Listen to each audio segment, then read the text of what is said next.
Hi, I'm Shariz. I'm a first year economics and management student at Teddy Hall and I'm from Wolverhampton.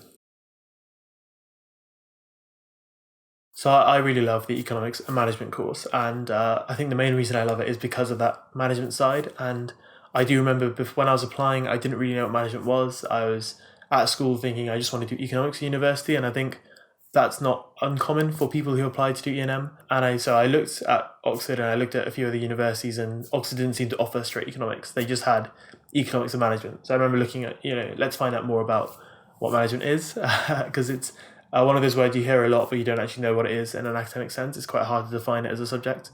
So I read a book called A Very Short Introduction to Management, and that was the best thing I did before applying because it kind of clarified what the subject was to me. And I found that book quite interesting, and I think that ended up being a good precursor that I'd find the course interesting. In first year, it's split into three parts. There's introductory economics, which is taught by the Department for Economics, and then there's general management and financial management, which is taught by the Saïd Business School here at Oxford. Introductory economics is just it's the economic. It's what you'd learn at a lot of universities if you were just doing straight economics. So very quantitative, very maths based. It's taught through lectures and tutorials. The lectures are held by the faculty, and then in college there's tutorials. So I've usually have a tutorial once a week. That sometimes varies a little bit.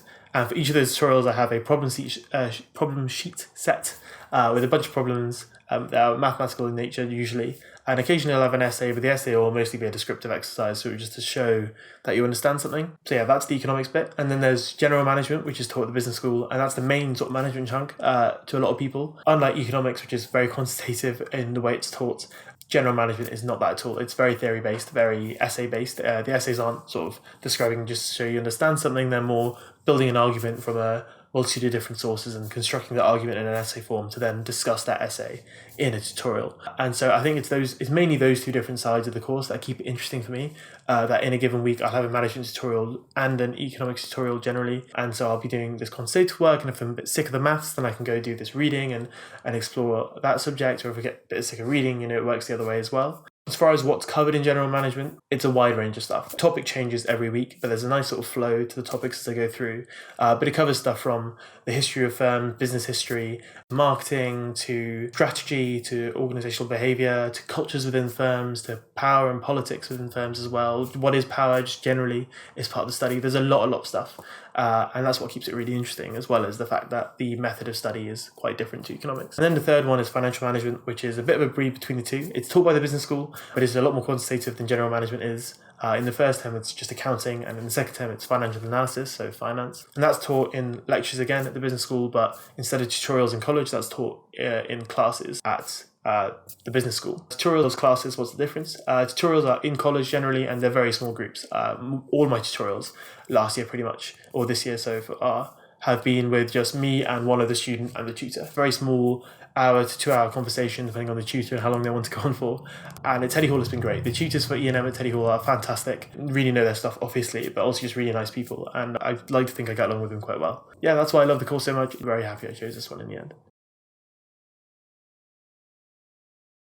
So it's been a long time since I wrote my personal statement, or it feels like a long time ago. I did take a year out between school and university, and so I sort of first started writing my personal statement back in school. But one of the things I remember feeling quite proud of was I had this objective that I didn't want to, where possible, just say, I'm interested in economics. And so what I mean by show instead of saying it is my aim was that someone reading my personal statement would, to the best of my ability, come to the conclusion almost by themselves that this person is interested in economics and management. I did that kind of through just playing a narrative. I had this history of how I came to learn about the subject and how I learned more about it and how I became interested in it. And that was through talking about certain events and certain things, either certain books I read or newspapers I kept up with or podcasts I listened to or lectures I went to or experiences I had, and not just listing them but talking about what I learned from them, what I took out of them, what that inspired me to do next. Often there was a chain of events. I read a book which led me to get interested in that bit of the subject, like development economics, and that led me to go to a lecture about development economics, which taught me a bit more. My goal was that would show that I was interested. I don't know if that ended up happening. I haven't read my first statement in a long time, but I think that's a good goal to have, to talk about supercurriculars, to engage in the supercurriculars and show, not just list what they are, but show sort of how they culture your interest in that subject. The Thinking Skills Assessment, the TSA, is what's used for admissions for economics and management at Oxford. It's also used for a few other subjects. Experimental psychology, I think, is one, PPE, and other related joint schools. And I think that range of subjects should show that it's not a exam based on content. There are other aptitude tests for other courses at Oxford that kind of test how much you know about history, how much you know about physics, or how well you do in those subjects specifically. The TSA, because it's used across such a wide range of subjects, doesn't do that. As the name implies, it's more testing your thinking skills. So that means you can't really revise for it, you can't really study for it, but you can definitely prepare for it, even if you can't revise for it. And the way I went about preparing for it, Cambridge Assessment, which is the company that makes TSA, designs it and puts the papers out, on their website, they have a section called Preparing for TSA Oxford. There's two main things. There's the TSA spec, which is definitely worth a read. It goes over the types of questions in the paper, and it goes through example questions as to how they're answered and how you go about doing them, and explains the paper in general, and also goes through the sort of things you need to know, the little sort of content you should know, but chances are, if you're applying to Oxford, you already know that content. It's like basic maths. And then there's past papers. There's 11 past papers, and those are definitely the best way to prepare for the TSA, because even if, like I said, you can't revise for it, you can get better at it. And because what makes the TSA particularly difficult, in my opinion, is the time pressure. It's a time pressured exam, and that's what makes it hard. It's split into two sections. There's a section 1, which is a 50 question multiple choice section that lasts 90 minutes. And section 2 is a half an hour essay section. It's kind of given to your tutors. It's to show you can clearly write and structure an essay in a short period of time. The main thing I focused on preparing for personally was the section 1. It's the longer bit, 90 minutes long, but you have 50 questions to answer. That's less than 2 minutes per question. I'd say is that, you don't have to spend exactly 2 minutes on each one. Some will take a little longer, some will take a lot less. But the types of questions are generally problem solving and critical thinking questions. The problem solving will, present a mathematical problem. And the critical thinking ones are typically, they'll present you with a piece of reading, a very short piece, because obviously you've got less than 2 minutes to answer these questions on average. And you have to do things like, what's the conclusion of this piece, or, what's the premise and things like that. Very unusual style exam, because it's not like anything you really get at school. So it's definitely worth preparing by practicing. If you feel like 11 past papers isn't quite enough, I know books on Amazon that say they've got 500 or something TSA questions in them. I'd be a little bit wary of those, because it's such a specific style of exam. The questions are written very carefully to be able to be difficult but not impossible to do within that time limit. And the quality of the questions in those sort of 500 question books do tend to vary, but they're useful if you just want more practice, just to get used to, getting your mental math in order or whatever, rather than just to do it strictly in time pressure. But to get the most out of the past papers, because of the time pressure of the exam, it's best to do them in time conditions, in my opinion. Obviously do a few without time conditions just to get into the flow of it, to get used to the style of it, but definitely the last few you want to do on time pressure. I know a lot of people that don't quite finish all 50 questions, or they have to guess the last few. That's quite normal. I wouldn't worry if that's you.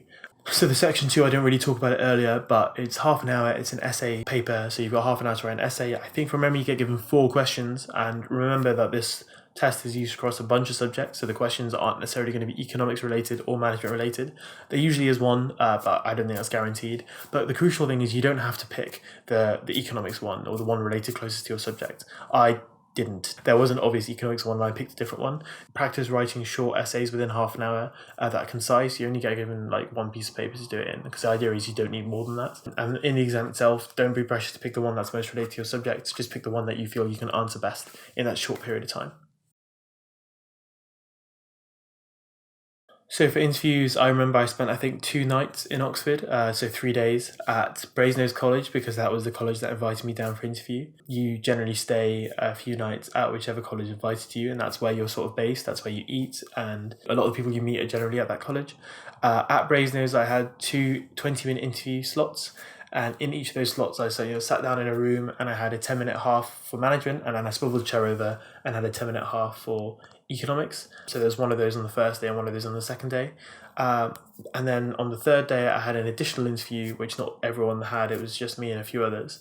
And my additional interview was at Teddy Hall. And I had a fairly similar format there, where I can't remember how long it was, but it was also, for that one, an economics half and then a management half. This can vary between colleges. I heard of some colleges where they had completely separate slots for management and economics interview sections. For all my management ones, the one at Teddy Hall and the 2 management sections at Brasenose, I had pre-reading to do. And across both colleges, it was 20 minutes pre-reading immediately prior to the interview, and then I would go in, and the management side of the interview would be talking about that reading. The reading did differ in the style of it, though. The reading I had at Brasenose for both my interviews was sort of a news article, readily available, sort of easy to read, relatively speaking, article. about current affairs. Whereas at Teddy Hall, it was more of a journal article or a book chapter. I can't remember exactly which one, but much heavier reading, sort of theory-based reading. Even though in principle the interviews were the same structure, where 20 minutes pre-reading with discussion afterwards, the discussion that happened afterwards was very different at Teddy Hall and Brasenose because there were very different styles of reading. I actually ended up enjoying my management interview at Teddy Hall far, far more because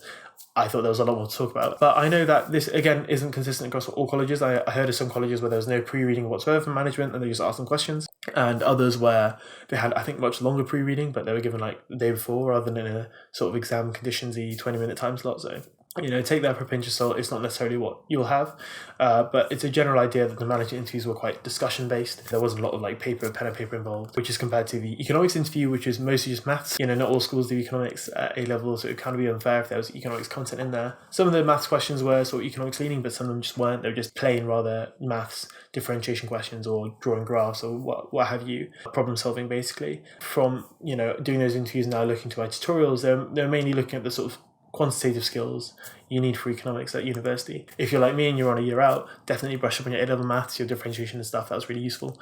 I think all the management ones went fairly similarly. My econ ones were a mixed bag, definitely. My second one at Brasenose was okay. My one at Teddy Hall I think was okay, but my first one at Brasenose was an absolute mess. I completely misinterpreted the question, sort of went down the wrong route entirely. Luckily, because I was sort of speaking as I was going along, it's good to stop and take stock of what you're about to say, but still say something if you're not sure. Because the fact that I started speaking, going down the wrong route, the tutor sort of gently, or less gently as he realised I was going further and further the wrong way, guided me to what the correct answer would have been. And so that's kind of leads into nicely that it's not an interrogation, it's a two-way discussion. They're not there to just like trick you out or catch you out. It really was, the tutor helped me answer the question in the end. Having an additional interview doesn't mean you've done badly. It doesn't mean you've done overly well. It doesn't mean anything.